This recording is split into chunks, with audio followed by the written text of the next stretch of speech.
think we'll go ahead and get started. My name is Ken Ruscio, and I'd like to welcome all of you to our continuing series on the American presidency. Tonight, we especially welcome your attendance. We know that the first pitch is at 8:19 when the Yankees and the Red Sox go for Game 7. We have a couple of Boston visitors, and figure the way the series is going, though, by the time we get out and get back safely in our homes, it'll probably be the beginning of the second inning with another pitching change. So we're sure you'll be back for the conclusion of that game. We, this year, decided at the Jepson School for our annual forum to take a look at the American presidency. It seemed like a timely and fitting subject for this year. We have really two different kinds of talks throughout the year. One set of talks is designed to step back from the day-to-day policy disputes and the election to look at the historical development of the institution of the presidency and to really take a kind of detached overview of that very important office. But then there's a series of other talks and presentations that will confront directly some of the critical choices facing the next president. Tonight, what we're going to do is look at one of those critical choices, and that's public education. Next week, I would invite you to attend another presentation on critical choices, this one on human rights, when we will have William Schultz, the Executive Director of Amnesty International, talk about some of the important issues in international human rights facing the next president, whoever he may be. On Wednesday, December 8th, we will go back to our other kind of talk and look at how the study of biography helps us understand leadership. And our guest on Wednesday, December 8th, we're assuming the election will be decided by then, will be Robert Dallek, who is the biographer of a number of presidents, including most recently John F. Kennedy. A very good book, and he'll be talking about the lives of the president. And then in January, this will be the last preview I give you. Right after, again, what we think will be the State of the Union, presuming we have a president decided at that point, Margaret Warner from Public Broadcasting will moderate a panel of journalists to look at how the next president will be able to govern and some of the issues that that president will face. To introduce our guest this evening, and the topic, I would like to introduce one of our faculty members at the Jepson School, Dr. Gary McDowell. Gary came to us this is his second year. He had been director of the Institute for United States Studies at the University of London for, I think, 10 years or so. Before that, had been at places like Harvard, Dickinson College, National Endowment for the Humanities, Department of Justice. So he's had a wide and varied career, both in academia and in public service. So please join me in welcoming Gary McDowell to introduce our guest.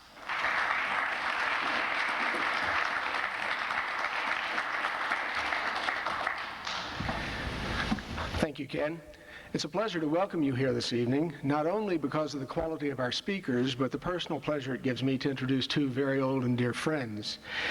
Steve Thernstrom is the Winthrop Professor of History at Harvard, where he teaches social, economic, and demographic history. He's the author of many books and numerous articles, including The Other Bostonians, for which he was awarded the Bancroft Prize in History. He is currently also a member of the National Council for the Humanities. Abigail is a senior fellow at the Manhattan Institute, as is Steve, and since 1995, she has served as a member of the board of the Massachusetts State Board of Education. She is also a member, and if you read the Wall Street Journal, you know this, of the United States Commission on Civil Rights, where she is a constant thorn in certain sides, and great fun to read about. And the love letter that she had in the Wall Street Journal on Monday to the chairman of the Civil Rights Commission bears your reading. She is the author of the award-winning Whose Votes Count? Affirmative Action and Minority Voting Rights. But Steve and Abby are wonderful separated, but when you bring them together, they're truly formidable. They have together written two extraordinary books, America in Black and White, One Nation Indivisible, Race in Modern America, in 1997, followed last year by No Excuses, closing the racial gap in learning.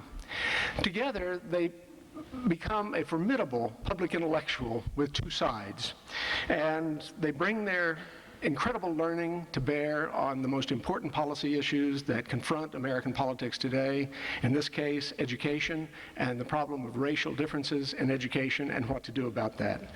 It is a pleasure to welcome to Richmond, to the University of Richmond, Steve and Abby Thernstrom.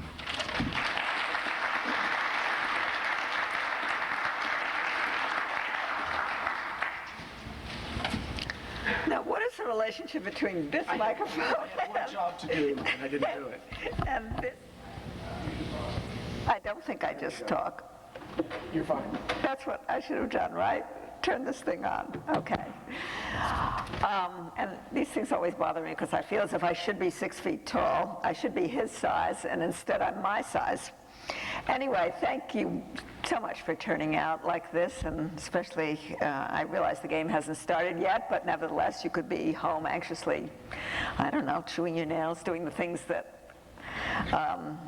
it used to be that men did, and now men and women do, but not me. There are pre-game shows. There are pre-game shows. That's how much I know about sports. Anyway, I am delighted to be here. I'm delighted. Gary McDowell is one of my favorite people in the world, and so it's a special treat for us as well. I'm not assuming, by the way, that this election is going to be settled on November 2nd or November 3rd, but I am assuming that whoever wins, that the education issue is going to be what to do with No Child Left Behind, which is the omnibus education package passed in December of 2001, signed into law by the president in January 2002. Was a bipartisan piece of legislation, has now been caught up in the campaign, so nobody remembers that it was sponsored by both the president and my senior senator, Ted Kennedy. But it's also, its bipartisan origins have now obscured its bipartisan origins have been obscured by subsequent war, really, over whether this has been good legislation, whether it's moved us in the wrong direction, whether it's underfunded, all sorts of questions on the table. It is, I think we can say, the centerpiece, certainly the centerpiece of the president's education policy, and I think we can say the centerpiece of his domestic policy. I can't think of anything else that competes with it on the domestic front. And the central point of No Child Left Behind, it's stated in the preamble, is to close the racial gap in academic achievement. NCLB is a revision of the 1965 Elementary and Secondary Education Act. But that act was really oriented towards dispersing in, they hoped, effective ways, dispersing federal funds among schools that were educating high poverty kids. But the 2001 revision, No Child Left Behind, NCLB, does have as its central focus the racial gap in academic achievement. Need I tell you, race continues to be the American dilemma. It's the issue that for sound historical and contemporary reasons we never seem to be able to get beyond. But we have moved forward in recent decades, and I think that's important to state. Discrimination in housing, employment, contracting, education, the old picture, in its old form, in its classic form, has faded. I won't say it's gone, but it's faded. There's been real progress on the status of blacks in America and in racial attitudes. On the U.S. Commission on Civil Rights, in which I sit, all issues are still framed in terms of white racism. I'd very much like to drag the Commission into the 21st century, where white racism is not our central racial problem. I would call the racial gap. Sorry, Steve, can you? Well, I got to carry this mic with me to move.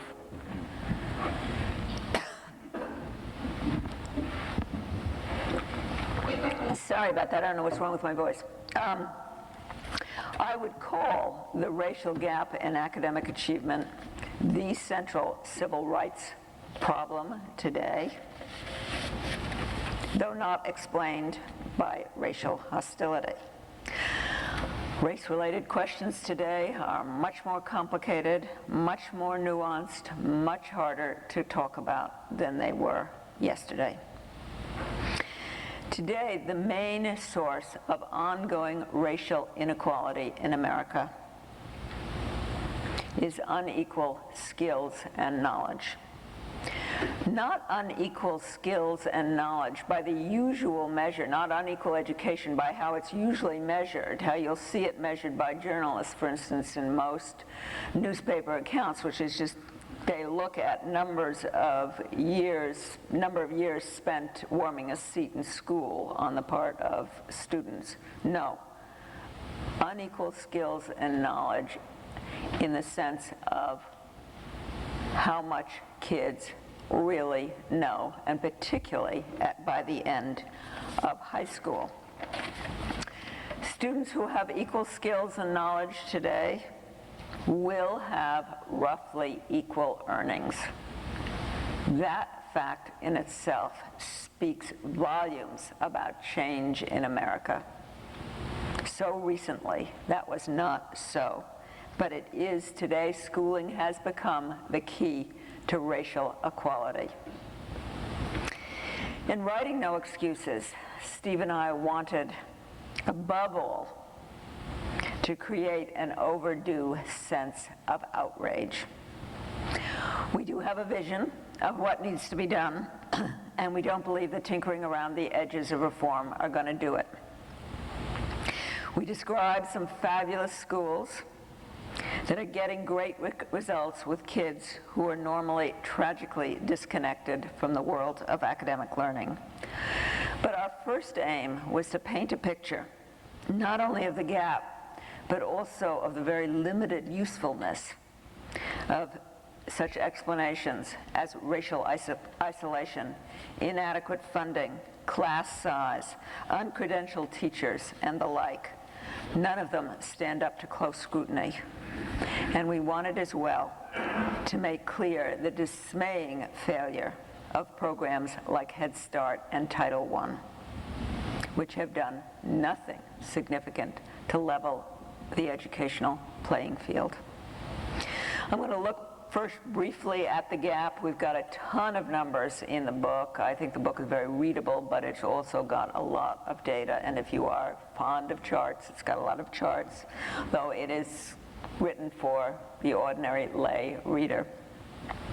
Anyway, brief look at the gap first. But I need to say at the outset, this, in our view, is not an IQ story. It is a story of kids who have been needlessly and tragically left behind. Brief look at the numbers. On the nation's most reliable test, the National Assessment for Educational Progress, otherwise known as NAEP, the typical Black or Hispanic student at age 17 is scoring less well than at least 80% of his or her classmates. On average, these non-Asian minority students are 4 years behind those who are white and Asian. They are finishing high school with a junior high school education. So that the typical employer hiring the employer hiring the typical black high school graduate or the college who admits the average black student is in effect choosing a youngster who has only finished 8th grade. Here's another way of judging the magnitude of the gap. In 5 out of 7 of the subjects tested by NAEP, these are the nationally administered, totally solid tests, majority of black students perform in the lowest category, which is called below basic. That means a majority of black students do not even have a partial mastery of the fundamental knowledge and skills expected of students in the 12th grade, and Hispanics are doing only a tad better. News is no happier when we switch our gaze from students at the bottom to those who are at the top. Let's take math. In math, only 0.2% of black students fall into NAEP's advanced category. The figure for whites is 11 times higher. The figure for Asians is 37 times higher. And again, Hispanic students are doing only slightly better than blacks. So few black and Hispanic students with superb academic skills at the end of high school. The pool of those ready to do the work demanded in highly selective colleges, likely to become part of the nation's professional and business elite, it is inevitably very small. Black students were, of course, even further behind 3 decades ago when the NAEP assessments first began, but the modest progress that did occur through much of the 1980s came to a grinding halt around 1988, and today there are some indications that the racial gap has been widening. Thus, current trends offer no grounds for complacency. At a conference a couple of years ago, a very distinguished educator said to me, "Why talk about race when social class is the real issue?" And we wish that were true. Of course, parental education, income, place of residence, they all make a difference in school achievement. But they account for only about 1/3 of the gap. And in part, we argue, group cultural differences explain the remaining 2/3. We use the word cultural with some reluctance because it carries in some people's mind a lot of baggage. But we couldn't think of another word, and by culture we do not mean anything that is not shaped and reshaped by environment, that is not shaped and reshaped over time. Culture is. Meeting the demands of school is harder for some members of racial and ethnic groups than for others. Some group cultures are more academically advantageous than others. It is a point that everyone knows and few want to discuss. Asian parents typically expect their children to work extraordinarily hard in school, and the children do so. There's very good data on this. This is not just anecdotal. Asian children do so, cutting classes less often than their peers, enrolling in AP courses triple the white rate, spending twice as much time on homework as their non-Asian classmates. As a result, on some math tests, the white-Asian gap is actually larger than the black-white gap. But hard work is obviously a culturally transferable trait. Anybody from any culture can work hard, and schools can play an invaluable part in shaping values, habits, and skills. We argue in No Excuses that Hispanics are an immigrant group, much like the Italians of around 1910, and it's clear they've been moving up academically over time, though their future is less certain. That's not generally, most scholars don't look at change in the Hispanic or Latino, whichever word you want to use, educational performance over generations. We did, and were heartened by the picture. But in any case, it is African Americans who are and should be of greatest concern, both because of the contemporary picture and because of what America owes that group. First signs of underachievement appear very early in the life of black children. Although scholars have not been able to pinpoint the precise reasons, they can identify some of the risk factors that seem to be limiting intellectual growth, among them low birth weight, single-parent households, birth to a very young mother. African American children not only arrive in school academically less prepared, they also tend to be less ready to conform to behavioral norms. They watch an extraordinary amount of television, again, well documented, which is, they say, essential to belonging to their peer group. The process of connecting the typical black child to the world of academic achievement is not easy in the best of educational circumstances, but good schools show it can be done. Terrific schools, my favorite are the KIPP academies in New York, DC, Houston, and elsewhere.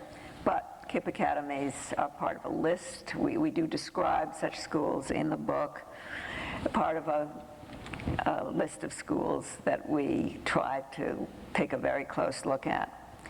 They pull students into the world of competition. They make competitive in an economy that's increasingly part of a competitive world economic order. They make these kids competitive. Thus, the best inner-city schools have greatly extended instructional time with many more hours in the day, longer weeks, longer years.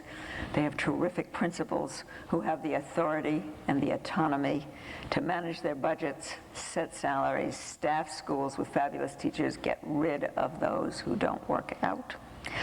These schools focus relentlessly on core academic subjects, insisting that students learn their times table, basic historical facts, spelling, punctuation, rules of grammar, meaning of often unfamiliar words. They provide safe and orderly environments in which to teach and learn. But they also aim to transform the culture of their students as that culture affects academic achievement. They teach them how society operates. And what concretely does that mean? It means that the hardships of past and present are irrelevant. There are no excuses for not learning. Your college instructor, your boss in the future, will not care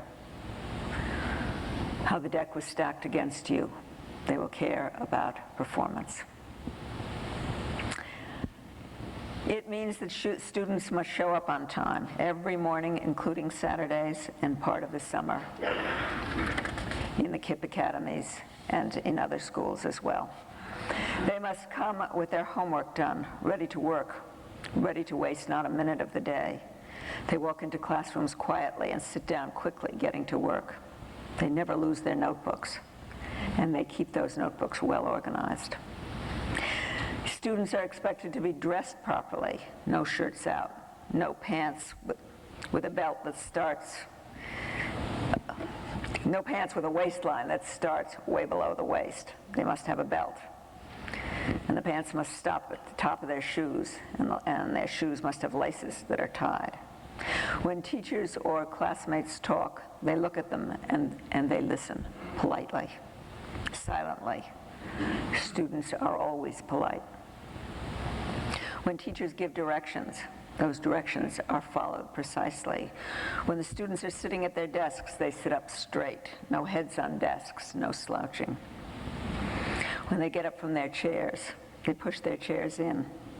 Their desks are always neat, as are their notebooks. When a student speaks, his or her voice is loud and clear so everybody can hear and understand. There's nice training in public speaking that goes on in a lot of these schools. When visitors come, and I visit schools all the time. I love going to great schools.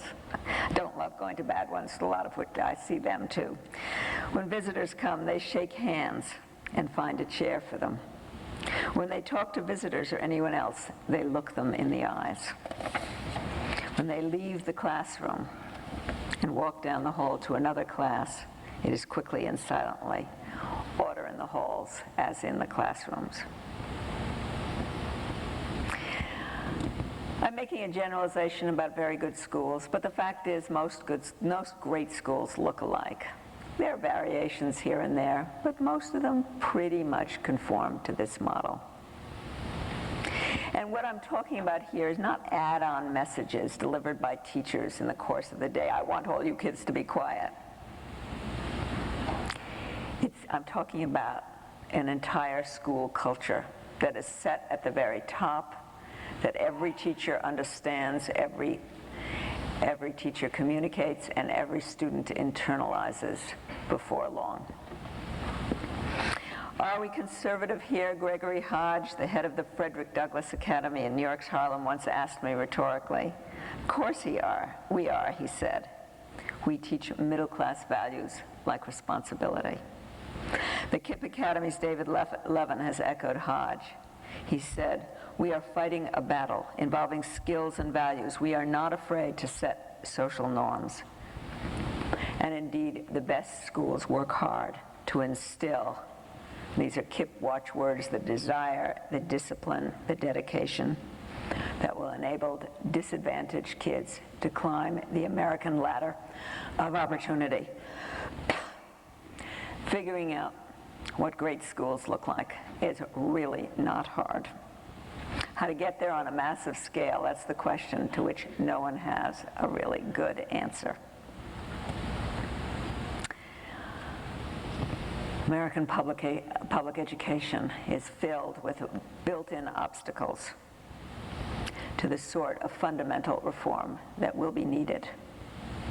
And in a long chapter, we describe those daunting obstacles, which include the collective bargaining agreements that govern almost all aspects of a school day in many states. Will the mandatory testing and other aspects of No Child Left Behind, the centerpiece, the educational centerpiece, the domestic policy centerpiece of the Bush administration, and again, initially bipartisan legislation, will it help? Will NCLB help? Well, we do believe it will. Good things are happening under NCLB, but it's no panacea. There are numerous problems in conception and in enforcement. But first, let me talk about a few of the pluses, and then I'll talk about a few of the problems and wind up and turn it over to Steve. Pluses. New level of seriousness about standards, assessments, and accountability, I think, in every state, in part as a consequence of NCLB. I mean, there was a standards movement that was already growing in many states, but the federal legislation did put new force behind it. Its main elements, annual testing, grades 3 through 8, in reading and math starting in 2005 for all children, and one test in high school. I hope that will be expanded. If President Bush is reelected, I know he wants to expand that to all the high school years as well. All schools and all subgroups within the schools have to make what's called adequate yearly progress, AYP. And that means that Tony suburban schools that have a lot of affluent and academically high-achieving white and Asian kids cannot hide their African American and Latino students if they're not doing well, can't hide them in overall averages. The adequate yearly progress is for all groups, including special education kids and including low-income children. It's not only racial and ethnic groups. Accountability for results, there's a series of sanctions after 2 years.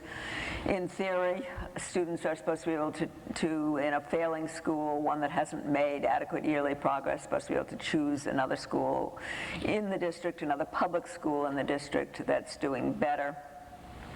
After 3 years, some of the Title I money is supposed to go to tutoring and other supplemental services. And after that, I mean, these sanctions build. Eventually, you get to the point where schools are vulnerable to state takeovers, to restaffing, to total reconstruction. This was legislation that was designed to trigger crises in districts,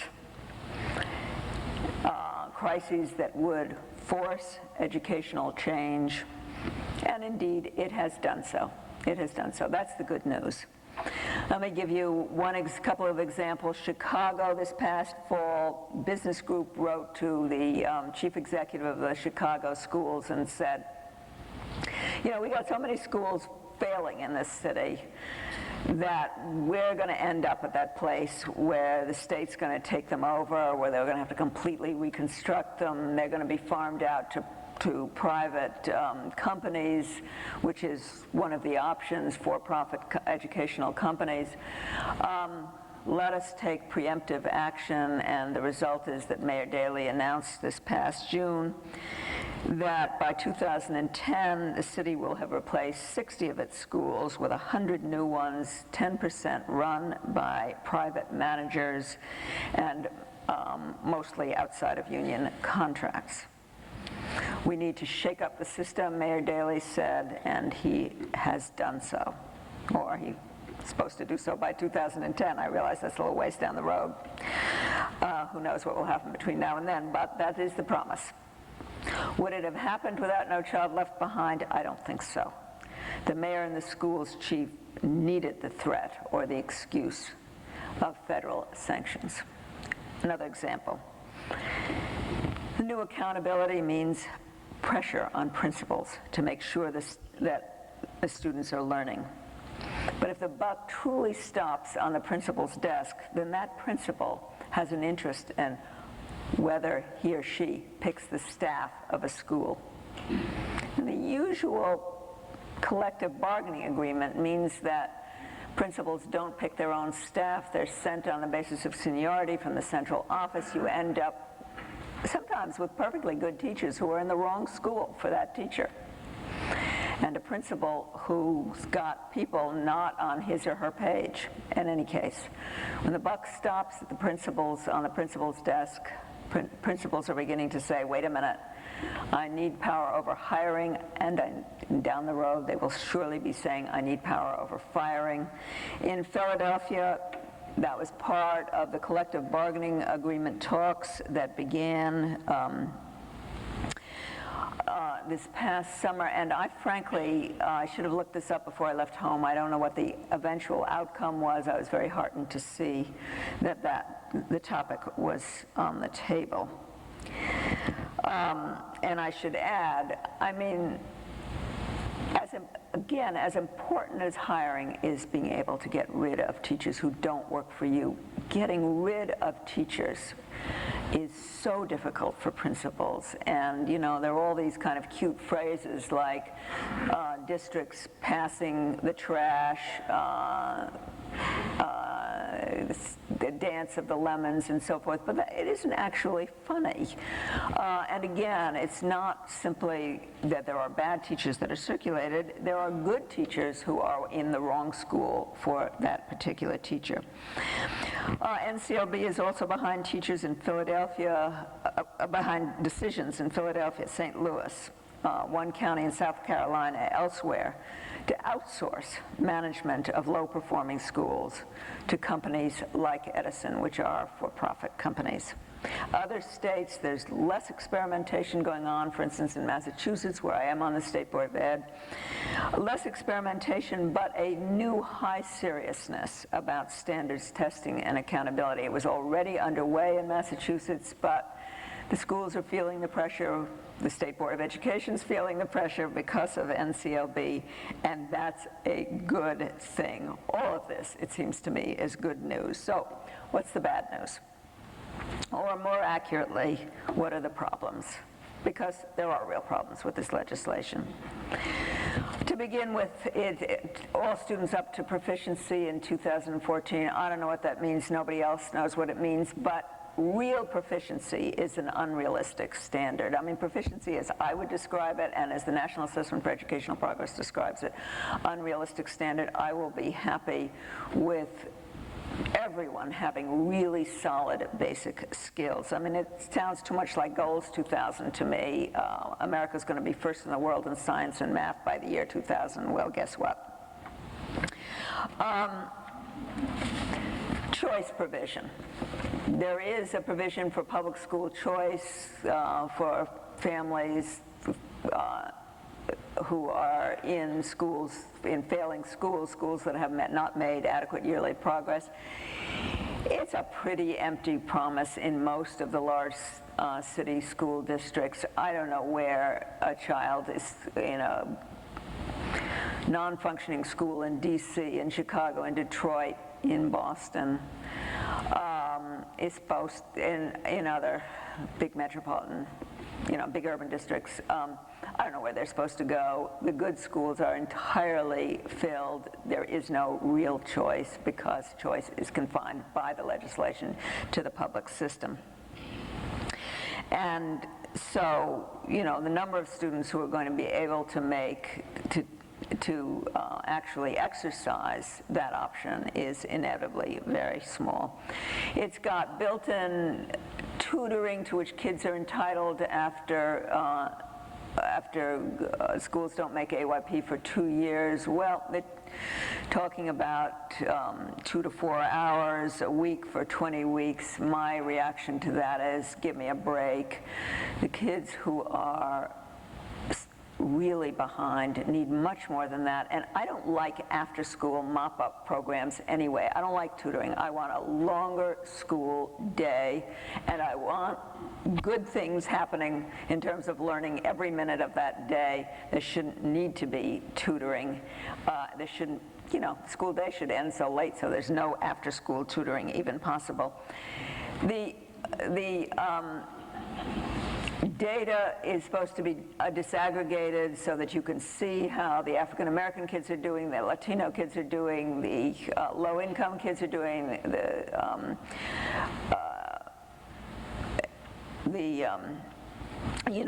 other subgroups, how they're progressing and whether they're also moving up in terms of academic performance.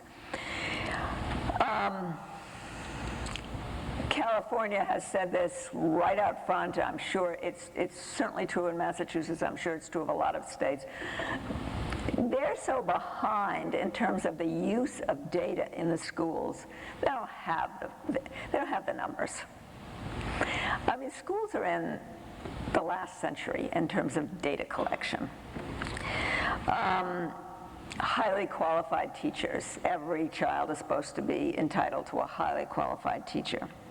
Well, not sure what that means either, but in any case, the definition, I'm happy to talk about this in the question period, the definition of a highly qualified teacher in my book is not the same definition that schools give. I don't care about a lot of the pedagogy courses. I do care whether somebody teaching math has actually taken math courses from a faculty of arts and sciences, not math ed courses. I care about whether elementary school teachers really understand arithmetic, really understand the structure of numbers. They don't get that, teachers don't get that understanding from a lot of the math ed courses that are taught. And so a highly qualified teacher in my book is, one, I have a kind of different definition than most school systems, but two, there are so many problems at the state level. I've been, as a member of the state board, experiencing them with defining exactly what you want in terms of teacher credentials. So bottom line here is, we do applaud NCLB. We don't believe it will be sufficient to close the gap. And not only because of the implementation difficulties, we are convinced that educators have to be willing, especially for inner city kids, to embrace a larger vision of their job, and a vision that makes many inside and outside of the profession nervous. They need to be able to say to themselves and to their students, we will teach you the 3 R's, yes, but also the rules of success in American society. And that's what getting to school on time, being appropriately dressed, and so forth is all about. And educators also need to recognize that public schooling, as it's currently structured, does not allow principals to expand instructional time, to hire and fire, as I've said, on the basis of the teacher's fit with the schools. Doesn't allow principals to set salaries or insist that disruptive students leave. It's just for a list for starters. The longer we worked on our book, No Excuses, the more radical our voices became. The mind-numbing data on the racial gap in academic achievement, it should make all Americans furious. And it should radicalize the debate over educational reform.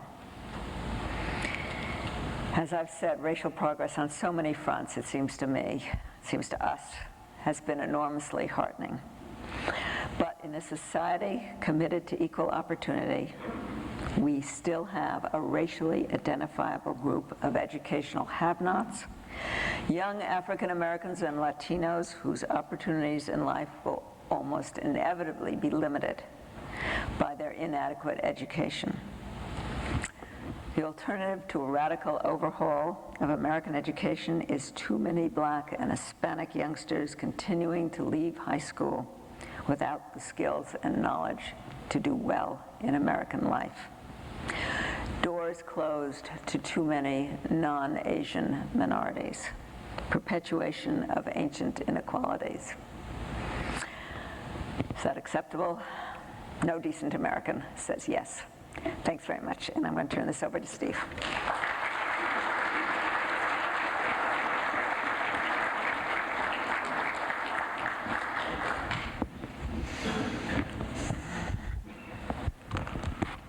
So is this working? Well, I too am very pleased to be here. This beautiful campus, even on a rather grungy day, it's very, very nice to see. I'm going to be briefer than Abby. She talked a bit longer than I might have anticipated, and I want to be sure we have ample time for questions, and I think she has laid out much of what we have to say about this general subject. But I thought I would supplement it a little bit. As a historian, I can't resist the temptation to try to set NCLB in a broader historical context, and in the context of this particular lecture series, which involves presidential leadership, I think what I would want to stress is that while NCLB does have George W. Bush's signature on it, and indeed he was a leading figure in the school reform movement in Texas, which very much shaped some of the contours of No Child Left Behind, that this is not really primarily best understood as a policy innovation dreamt up by some people in the White House, some brain trust of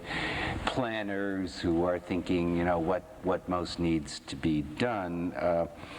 And there is, of course, an old tradition in American historical writing. I don't know how much it's in the textbooks you people read when you were back in school, but American history has often been told in terms of, there was Woodrow Wilson's New Freedom versus TR's New Nationalism, and then the New Deal, and then the Fair Deal, and then the New Frontier.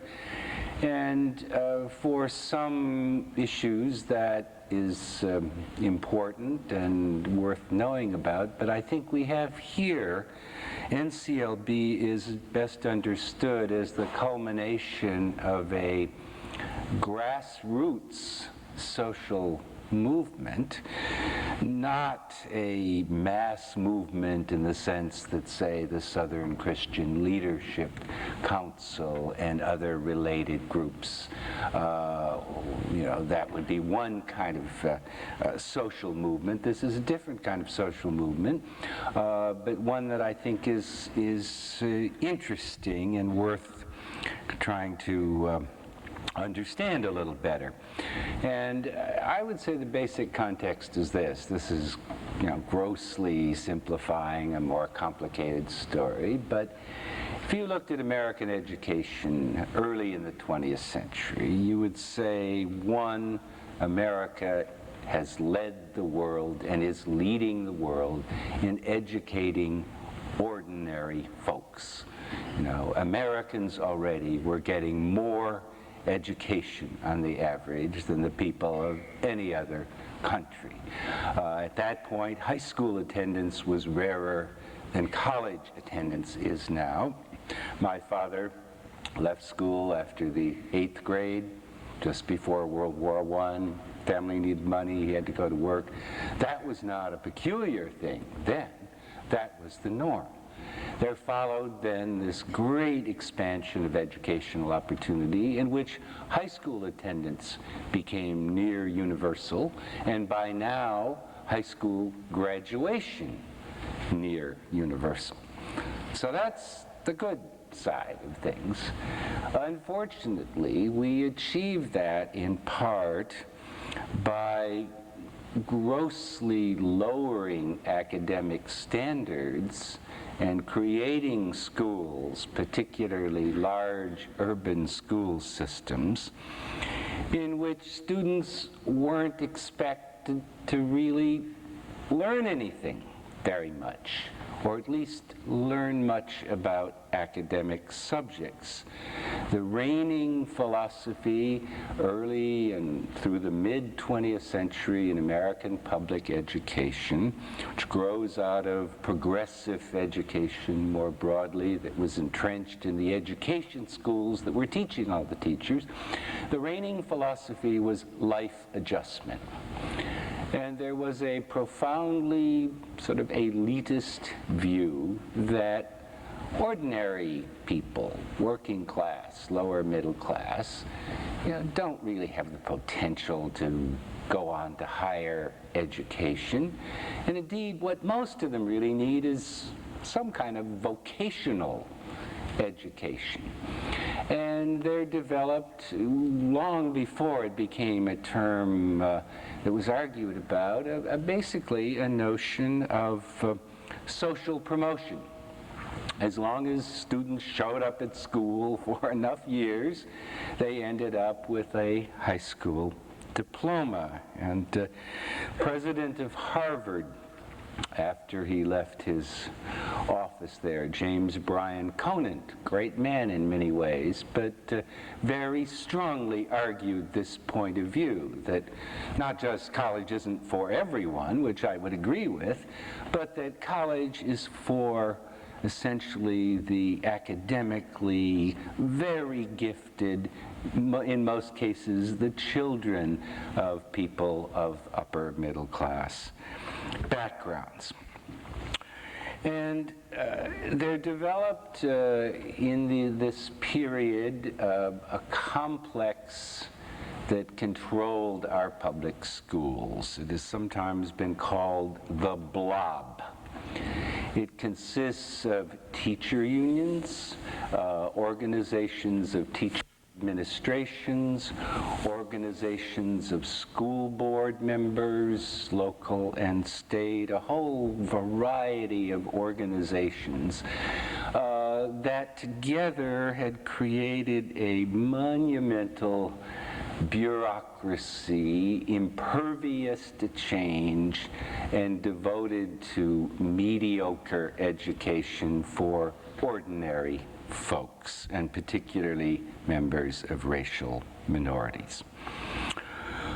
And that prevailed really well into the 70s and early 80s, when there began a serious movement for school reform. Not a movement started, say, by teachers who wanted to change the schools or other forces, but by people outside the schools, many of them businessmen, who perceived that to work at the Ford Motor Company in the 1920s required very little in the way of literacy or numeracy. It was very demanding work, it was grueling, but it didn't take a lot of education to be a very productive worker on Ford's assembly line. But they perceived that we were moving into a different world, in which now there was a study of a Honda plant, I think in Iowa, which revealed that just to work at the kind of entry level, doing what Honda workers now do, required a level of math skill that only about half of white high school graduates today have, and less than a third of blacks. There are people who haven't been educated enough to work in the Honda factory. And so business leaders in particular at the state level began this movement for standards and accountability. They held that first, that states had to develop clear standards in the major subjects. They had to begin to systematically test students to see that they in fact had met the standards, and a new curriculum would have to be developed to show how these standards could be, spelled out and implemented. As part of the notion of accountability, that students who didn't meet the standards should not be granted their high school diploma, or should not be promoted from the 9th to the 10th grade, that they should be held back until they could in fact show they had at least a minimal level of academic skill. And that is an important part of the reform movement. Massachusetts, starting in 2003, for example, held that all of its high school students who collected a diploma had to pass what was called a kind of 10th grade level test, though there's some possibility it's better described as an 8th grade level test. But with that pressure, in fact, and a lot of extra work by the schools, by now 95% of those students have in fact qualified for their diploma. Now, the other part of accountability, and this is relevant to No Child Left Behind, is much harder to implement, which is that the students have to try harder. They have to really work in a way that a great many of them haven't. But are their teachers doing all that they can to ensure that the students are learning? And here, ideally, we would like a system in which teachers whose students consistently learn very, very little get fired, and teachers whose students learn exceptionally well get bonuses, merit pay. And No Child Left Behind does very little to move us to that kind of system, but it is a step in the right direction. Let me see, just one or two other comments. One, I would underscore Abby's comment about NCLB, that if it achieved nothing else, whatever, it was a major step forward in requiring that students be tested regularly so we know if they're learning, and in requiring that these figures be broken down by race and social class. That is, by standard racial categories, and then there is a poverty measure built into the Act, children who qualify for free or reduced price federal lunch. You need to tabulate their scores separately and to show that not only have we made average progress, but students from poverty backgrounds have made progress. African American students have made progress. Hispanic students have made progress. And by focusing public attention on this, I think if we achieve the goals of NCLB, then that should open the door for consideration of more radical school reforms that will serve to close that gap. When we first started working on this subject, actually there's a chapter in America in Black and White published in 1997 about elementary and secondary education. We were first rather shocked. We began to look at these scores and to figure out that blacks leaving high school weren't doing any better on these tests than whites in the middle of junior high. And there was another book published that same year called The Black-White Test Score Gap by Christopher Jenks and Meredith Phillips. And that was a manuscript that was sponsored by the Brookings Institution, a very respectable, somewhat liberal organization. And Brookings was very nervous about publishing that book. You know, many people felt, well, this is terrible news, but, you know, let's keep quiet about it. But if we keep quiet about our social problems, we can hardly address them. And NCLB, I would say, is enormously important in forcing attention to the problem. One final thing to say, it is worth noticing that federal legislation, whatever it is, can't go very far towards addressing this problem. Yeah, we've got 60 million public school students in this country. We've got over 3 million teachers. The basic unit for educational decision-making is the local community, and to some extent, and to an increasing extent, the state. But the federal government's powers over what your child learns in the 4th grade are very limited. And indeed, if there was some incredible change so that a bill swept through Congress nationalizing elementary and secondary education, making it absolutely uniform everywhere, there would be a very serious question as to its constitutionality. It's not at all clear that that would lie within the power of the federal government. So what, in fact, we have to deal with here, No Child Left Behind is part of a federal subsidy program to what once were defined as high poverty schools. And the only lever for change in it is that if a state or a school district does not meet the standards, federal authorities can withhold the rather modest sums involved. And already Vermont, for example, is talking about, you know, bailing out of the whole thing. They don't like the tests and so on, and Vermont doesn't get that much of this money to begin with. So that is a severe built-in limitation. However, I don't think that's too troubling, because I don't think such a fundamental social change as this, such a fundamental change in educational policy, is something that can be done successfully by fiat from Washington anyway. It would have to involve a lot more activity by people at the local and state level, and a much broader commitment to changing what I think one has to say is a disappointingly mediocre and in many ways unjust system of public education that we have today. Bring me the coat. Well, I suspect there might be a few questions. Let's ask, kind of for the ground, you have microphones at your aisle.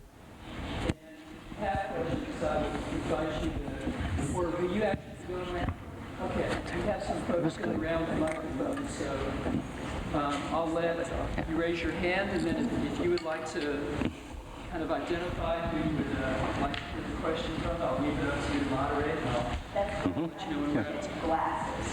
Okay. Yeah, we both can either see our notes or see the audience. It's one or the other.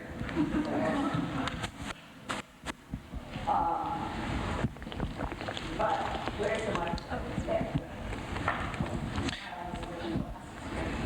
Can't you just turn on your little mic? Yeah. The person.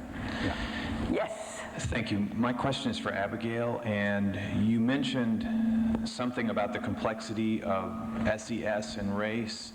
Could you maybe briefly state again why it's important, if it is important, to separate that issue of race from SES?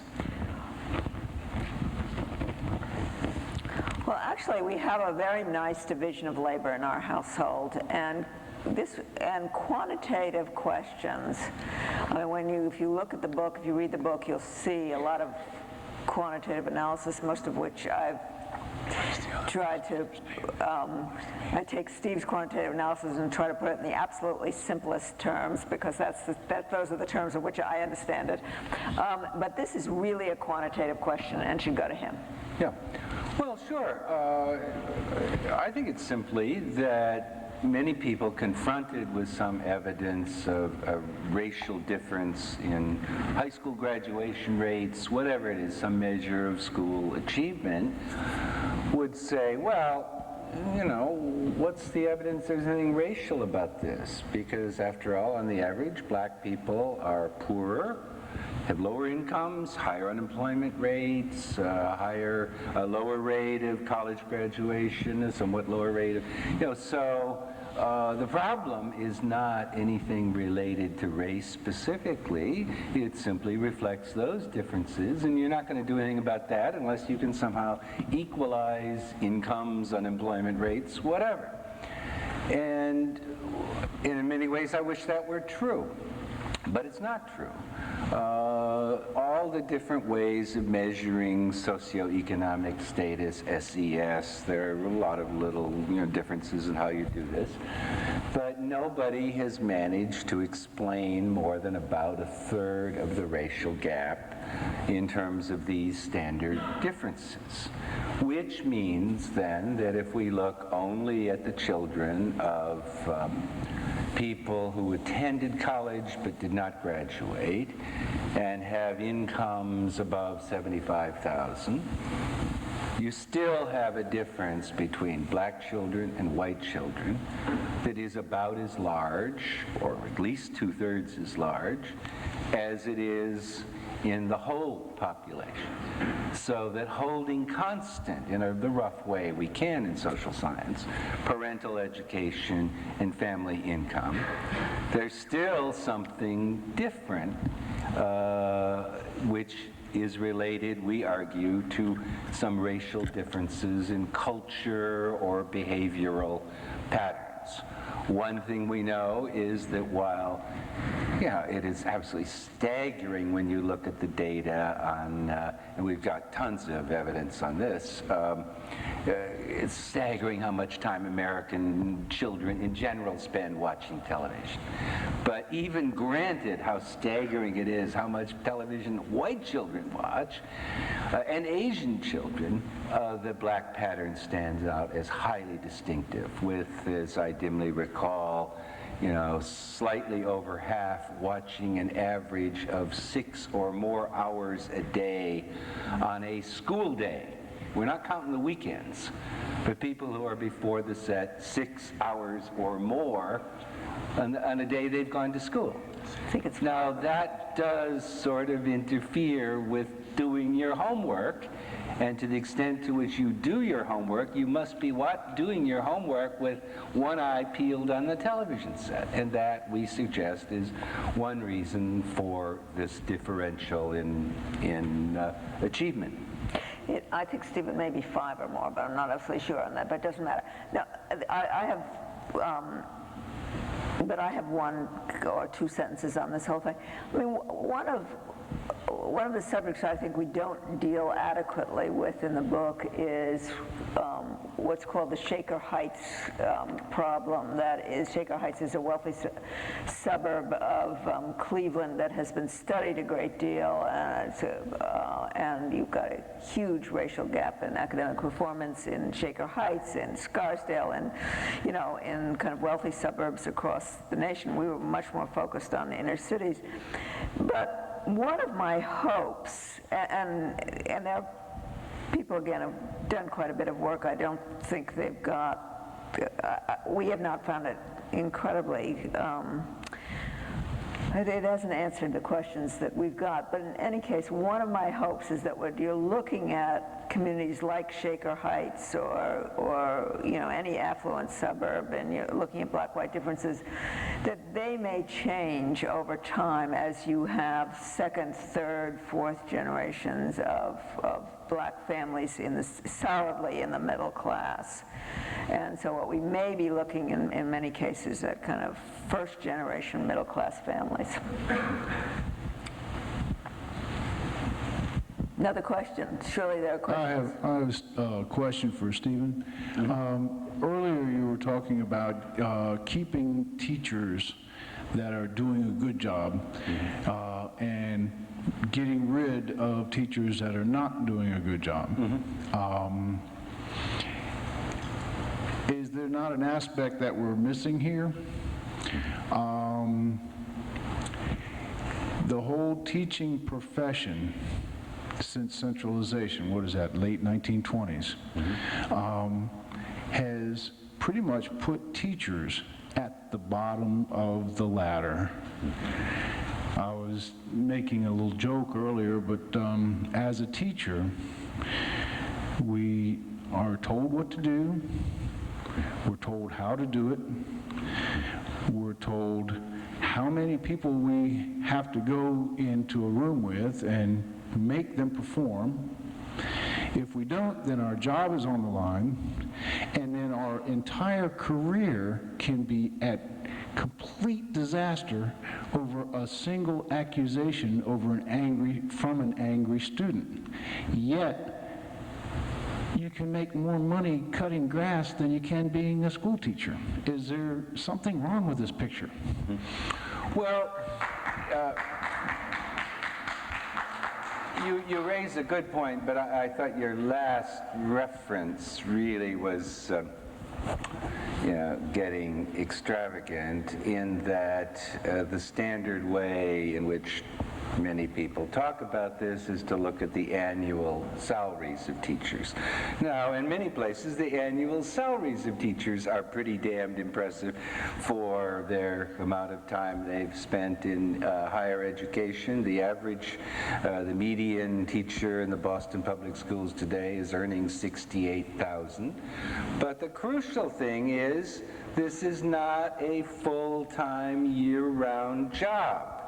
So if you look at teacher earnings in terms of hourly rates, in terms of the hours required of a teacher over the course of a year, teachers are just as well today, paid just as well on the average as accountants, many forms of engineers, a whole series of other people who generally are thought to be pretty well paid.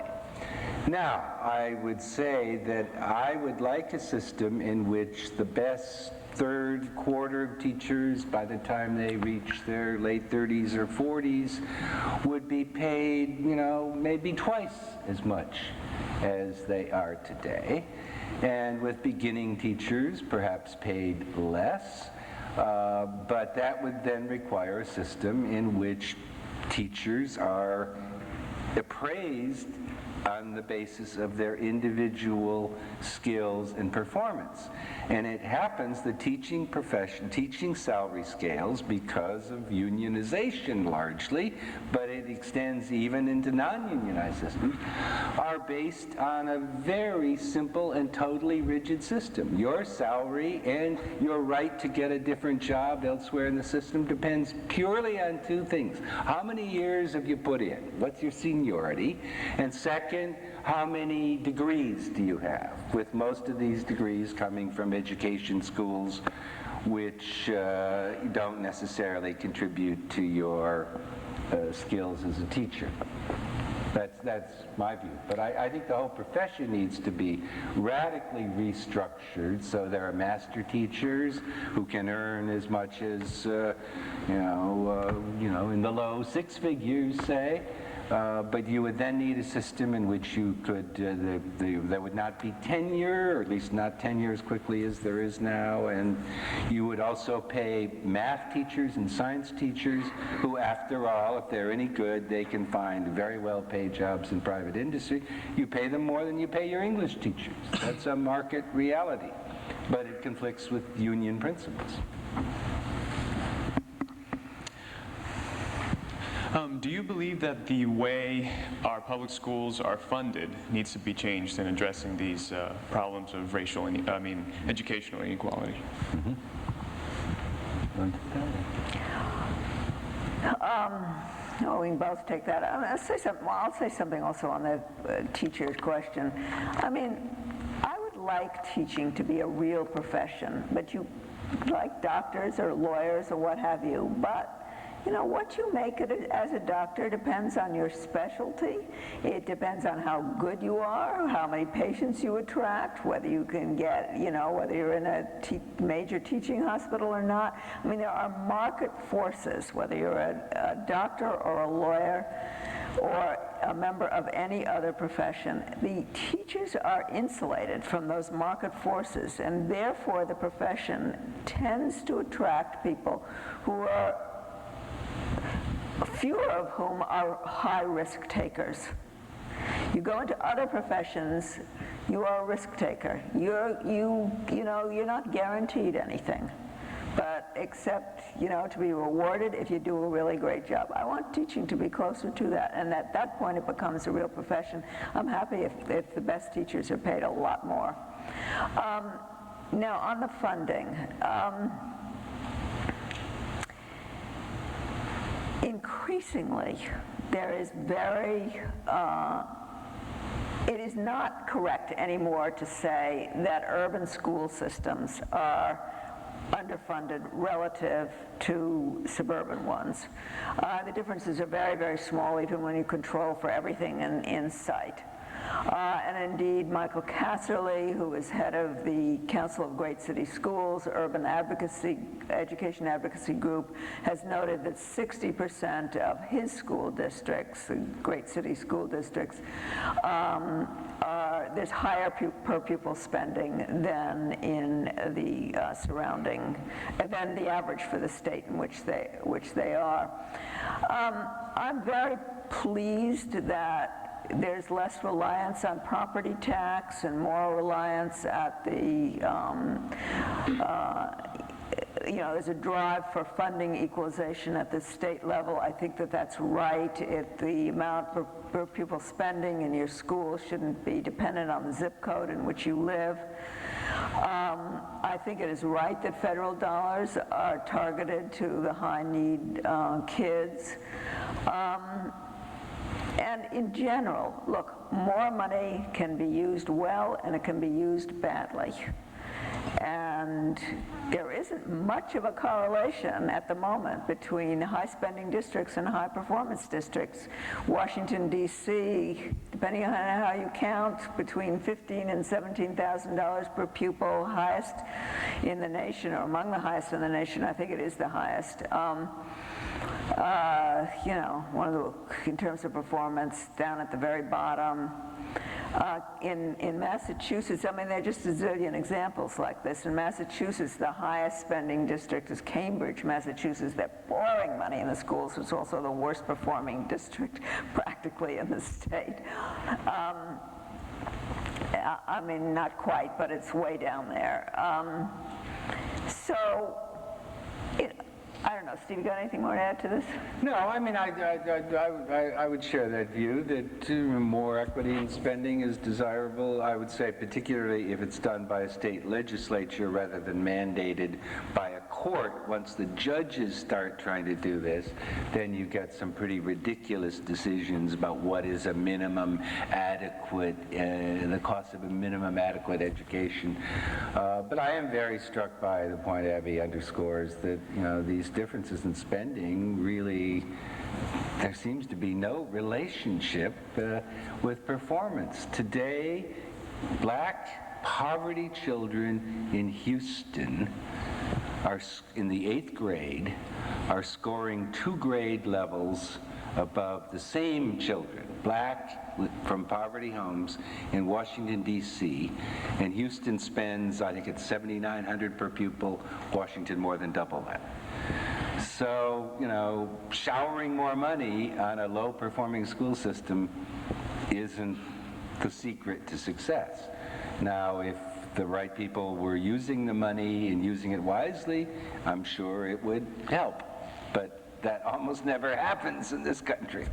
I want to say something about these court cases. There are a lot of these kind of educational opportunity, equal educational opportunity cases in which I would love to come in on at the remedy stage, because I don't believe the kids have equal educational opportunity. I think there is a real case to be made that the plaintiffs have real cause for action. But at the remedy stage, when the judges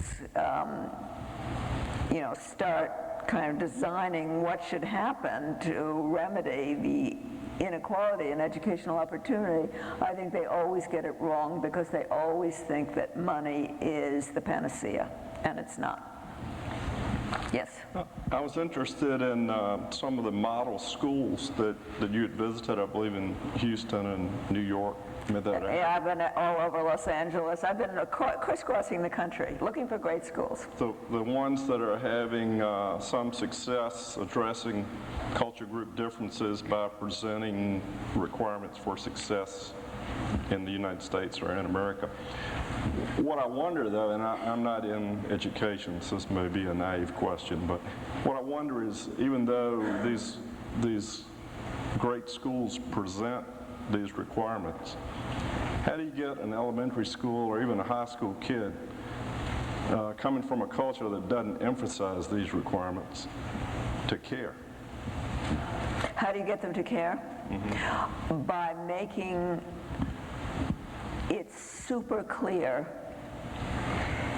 that the school can open doors, the students have to decide to walk through them. The school can't do that. But if they walk through them, they're going someplace better in life. And that is made, again, it's not a kind of add-on little lecture, moral lecture by a teacher or a principal where the students tune out. It's just said every day in every way, with college banners up and the names of the students who, one of my got a favorite 5th grade in Los Angeles, and it's only a 5th grade, but he's got all the college banners up and the names of the students who have gone to, on to the colleges. This is a school in which almost nobody goes on to college. One of the interesting things that a lot of these schools do, and this does take money, and they get it by raising money, but it is an expensive thing to do. They show the children what the world outside of their immediate neighborhood looks like, and the world they can join if they work hard. They go on trips. But they also do local things, like just go to a restaurant with the kids. They don't go to the restaurant before all the children know how to behave at a restaurant, how to talk very quietly, etc. They go to concerts not until they know how to behave at a concert. But just in all sorts of small ways to show them there's a wide world out there. It's a world they can join. The doors are open, unlike America traditionally, but you got to work hard to get there. My question concerns school safety, both from the teacher standpoint and the student standpoint. Are you a teacher, by the way? No, I'm not. Yeah. We do some consulting work in secondary education. But schools in the affluent areas tend to be safer than schools in more poverty-prone areas. How do you get schools safe? What are your thoughts on that? And how do you deal with a student that no matter what the teacher's best effort is, they're disruptive and will not take education seriously? Well, it's a very, very good question. I mean, all these questions are good, but that happens to be one I'm interested in, very interested in, because it just drives me nuts to walk into a school and see two disruptive kids that are making learning impossible for every other student in the class, and nothing done about it. And you talk to the teacher, and the teacher says, "What am I supposed to do?" I send the student down to the principal. The principal says, "It's your problem." The principal never comes into my classroom. I need help in classroom management, and I don't get it. I need mentoring, and I don't have the skills to deal with this in any way. These two kids are impossible. Some of these children are protected by the Individual Disabilities Education Act, IDEA, so you cannot move them out of a classroom or a school without parental consent, and yet these children need to be moved away from their peers because they need to be in a special setting where their problems are dealt with. I don't want them out in the street, obviously. I want, and it's expensive often to deal with these very disruptive kids, but they need the kind of settings in which they're dealt with. But there are categories of kids. There's the category of student who simply needs to be removed from the setting. But particularly with the younger children, most of the disruption is a matter of classroom management and a matter of the culture of the school, which should be set at the very top by the principal. And some of the schools I really like start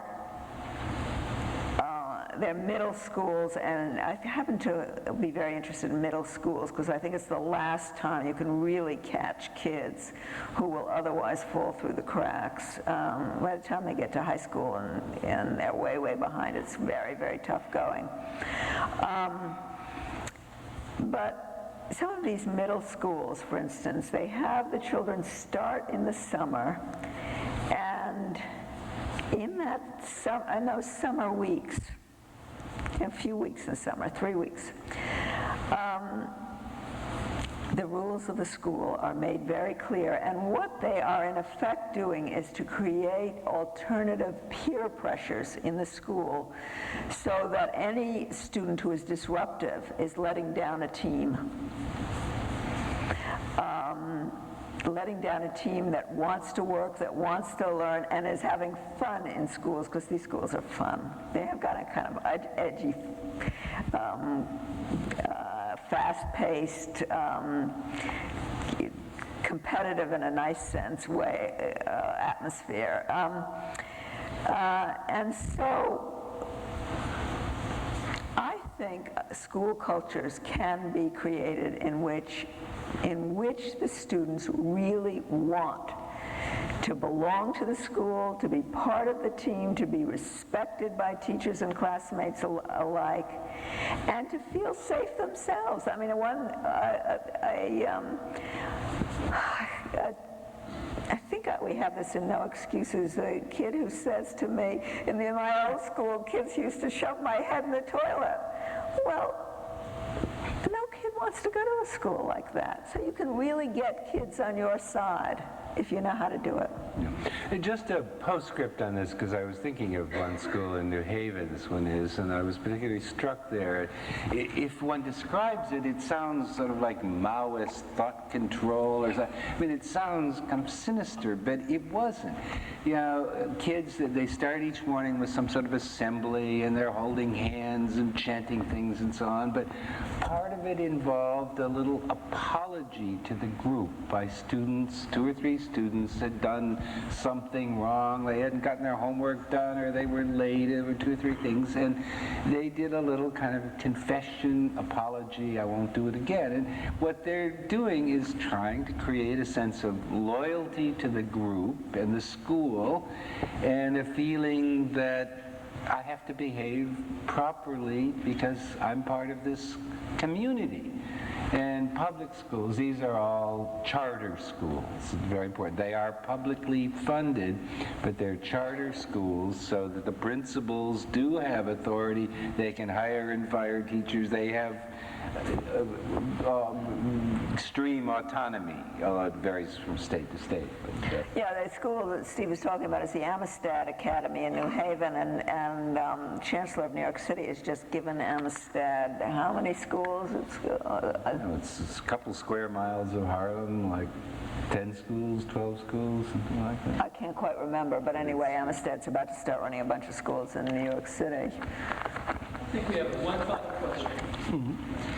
Yeah, at the risk of being redundant, I would like to know what you would suggest as towards the end of solutions for your average school. I mean, there's enough models out there, as you have identified, that are successful, that move kids along. Kids come out beaming and full of enriched, by the academic experience. But due to some of the barriers, such as you talked about unions, you talk about having less risk takers in regards to teachers, people that's just not creative in your average school. What do you suggest that what can they do to be more successful? Well, and my concern is more with the adults in the building, not so much with the kids, because I think if the adults have their heads on straight, the kids will eventually follow suit. Well, I think that's absolutely right. The work environment for teachers has to be different and better. Teachers don't have simple things like their own desk, their own computer, their own phone to call parents. I mean, they have to be treated in the school like professionals. And the surveys of private parochial school teachers show much higher levels of job satisfaction, even though they're paid quite a bit less. Well, and they feel they're part of a team running the school. That goes back to the question. Yeah, and also there have been a couple of surveys, one of Chicago public school teachers, where you send your own children. Very high percentages send their children to parochial schools, partly because they're safer. Look, if I had my druthers, I would turn every urban school into a charter school and then really close the ones that don't perform. But say, look, you're going to have the freedom to run a good school. You're going to have the opportunity. You can't complain about this constraint or that constraint, but believe me, we're closing you down. One of the problems with charter schools, we've got them in Massachusetts, is we're too reluctant to close them. We've closed only one in Massachusetts. There are others that should be closed. But if you had them on a massive scale, you'd close them down. And there was an American Federation of Teachers study of charter schools that argued the charter schools aren't doing any better than regular district schools. Not true. And the AFT study was extremely sloppy. And the scholarly work to look at on that subject, on the fact that charter schools really, on average, are doing better, is a paper by Harvard economist Carolyn Huxby, and it's on the National Bureau of Economic Research website. So I would, I'd go to all charter schools. I'd say to the principal, you got a pile of money for each kid. You got, in Washington, D.C., you got more than $15,000 per pupil. Fine. Say to a principal, you got $15,000 per pupil, now make it work educationally, and if you don't, you're gone. You're gone. Again, you have to have, it's a change in the educational culture and the mindset of teachers, but I think the reward for teachers would be a job that truly is a profession and a job where you feel as if you're turning kids' lives around. And what better feeling in the whole world than that could there possibly be? Turning kids' lives around. I'd do it tomorrow if I wasn't a little old for it. Well, this is obviously a topic that we could spend much more time on. In fact, I invite any who want to stick around for additional conversation, please join us. And I believe we have some books available outside. We'd like to pick them up on the way out. But please join me in thanking our guests for getting us thinking tonight.